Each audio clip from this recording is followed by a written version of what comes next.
Hello friends, welcome back to my YouTube channel Giri studio. నేను మీ గిరిధర్. ఎలా ఉన్నారు అందరూ? నేనైతే చాలా బాగున్నాను విత్ యువర్ బ్లెస్సింగ్స్.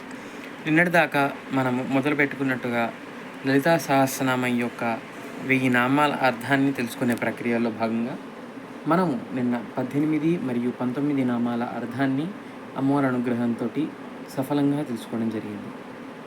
ఇవాళ మరో 2 నామాలు అయిన 20, 21 నామాల అర్థాన్ని అమ్మవారి అనుగ్రహంతో మరి తెలుసుకునే ప్రయత్నం చేద్దామా?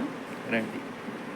ముందుగా మనం ఎప్పుడూ మొదలు పెట్టుకున్నట్టుగానే అమ్మవారి ధ్యాన శ్లోకంతో తెలుసుకునే ప్రక్రియను మొదలు పెట్టుకుందాం.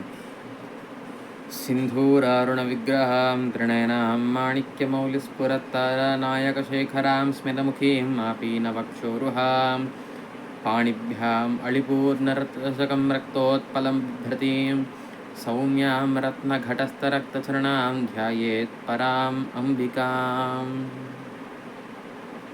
శ్రీమాత అయిన లలితా త్రిపుర సుందరీదేవిని మనము వసిన్యాది వాగ్దేవతల అనుగ్రహంతో, హయగ్రీవుడి ప్రోద్బలంతో మనం 1000 నామాలను స్తుతిస్తున్నాం.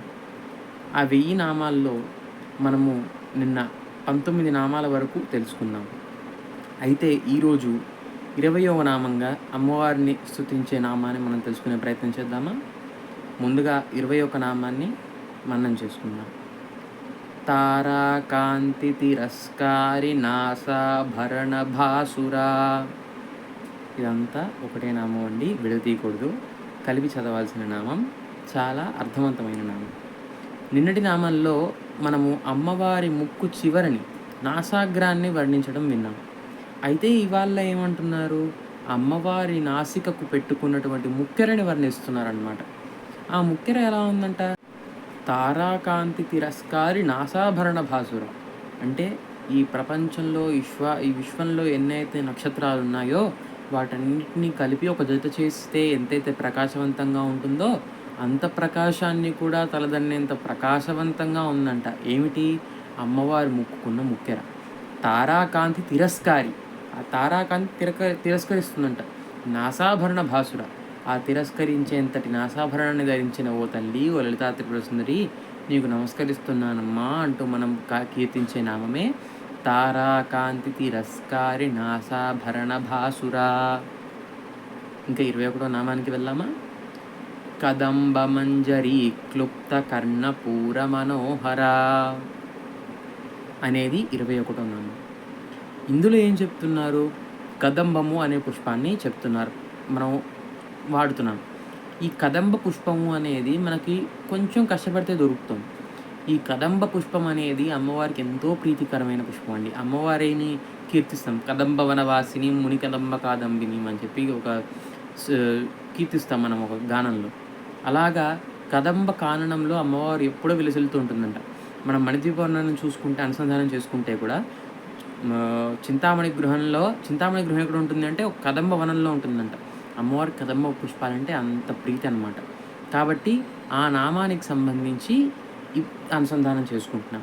అయితే ఇందులో ఏమంటున్నారు? అమ్మవారి చెవులకి కిరీటానికి మధ్యలో కదంబ పూలు గుచ్చాలుగా అంటే గుత్తులుగా అలంకరించుకొని ఉంటుందంట అమ్మవారు. అందుకే ఇందులో నామంలో ఏమంటున్నారు? కదంబ మంజరి క్లుప్త కర్ణపూర మనోహర.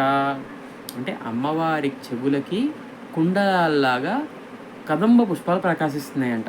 అమ్మవారి చెవి కుండలు ఇక్కడ ఉంటాయి. కాబట్టి ఈ పైన భాగానికి అమ్మవారి కిరీటానికి అంటే శిరశ్చక్రానికి మధ్య లోపల కదంబ పుష్పాలు గుచ్చాలుగా ఉండి అమ్మవారి చెవులను ఇంకా ప్రకాశవంతంగా, ఇంకా అద్భుతంగా, ఇంకా అనుపమంగా కనిపించేలా చేస్తున్నాయంట. అలాగా కదంబ మంజరి క్లుప్త కర్ణపూర మనోహర అనే ఈ 21వ నామంతో మన అమ్మవారిని స్తుతిస్తున్నాం. తెలుసుకున్నారు కదా?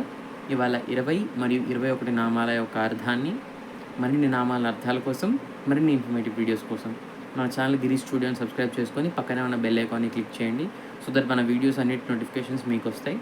అలానే ఈ వీడియోకి ఖచ్చితంగా లైక్ చేసి, షేర్ చేసి, మీ ఫ్రెండ్స్ అండ్ ఫ్యామిలీకి షేర్ చేసి మన ఛానల్ గ్రోత్కి సపోర్ట్ చేయండి. ఖచ్చితంగా అందరూ కూడా కమెంట్ సెక్షన్లో శ్రీమాత్రే నమః అని కమెంట్ చేయడం మాత్రం మర్చిపోకండి.